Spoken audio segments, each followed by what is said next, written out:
സ്വഹീഹായ ഹദീസിൽ കാണാം, നരകത്തിൽ കത്തിയമർന്ന് ചാമ്പലായി വെണ്ണീര് പോലെ ആയ ആളുകളെ കൊണ്ടുവരുന്നതാണ് ഒരുപാട് കാലങ്ങൾക്ക് ശേഷം.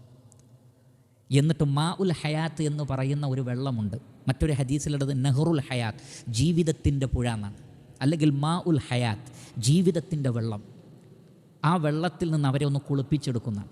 ഈ കരിഞ്ഞ അവസ്ഥയിൽ വെള്ളത്തിലേക്ക് ഇടും. അങ്ങനെ ആ കരിഞ്ഞ അവസ്ഥയിൽ നിന്ന് മാറി നബി സല്ലല്ലാഹു അലൈഹി വസല്ലം പറയുകയാണ്, പുഴയുടെ തീരങ്ങളിൽ പച്ച പിടിച്ച ചെടികൾ വളർന്നു വരുന്നത് പോലെ പച്ചപ്പോടുകൂടി അവർ വളർന്നു വരുന്നതാണ്. എന്നിട്ട് അല്ലാഹു സുബ്ഹാനഹു വ തആല അവരെ സ്വർഗ്ഗത്തിൽ പ്രവേശിപ്പിക്കും. എപ്പോൾ? കത്തിക്കരിഞ്ഞ് ചാമ്പലായ അവസ്ഥയിൽ നിന്ന് പിന്നീട് സ്വർഗ്ഗത്തിലേക്ക്. ഈ ഹദീസ് ഉദ്ധരിക്കുന്ന സ്വഹാബി പറയാണ്, നിങ്ങൾക്ക് സംശയം ഉണ്ടെങ്കിൽ ഓതിക്കോളൂ.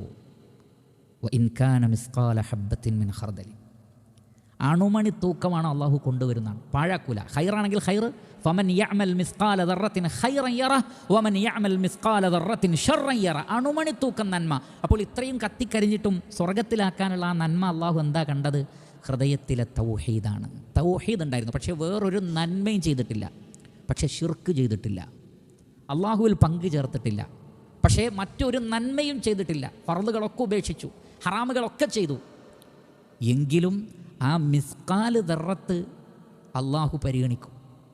അൽഹംദുലില്ലാഹ്. തിന്മയുടെ കാര്യവും അങ്ങനെ തന്നെ. എന്തുകൊണ്ടാണ് തൗഹീദ് ഉണ്ടായിട്ടും ആ മനുഷ്യൻ നരകത്തിൽ കിടന്ന് കാലങ്ങളോളം കത്തിയെരിഞ്ഞത്? അതും ഈ വിചാരണയുടെ ഭാഗമാണ്. രണ്ടും മനസ്സിലാക്കണം നമ്മൾ.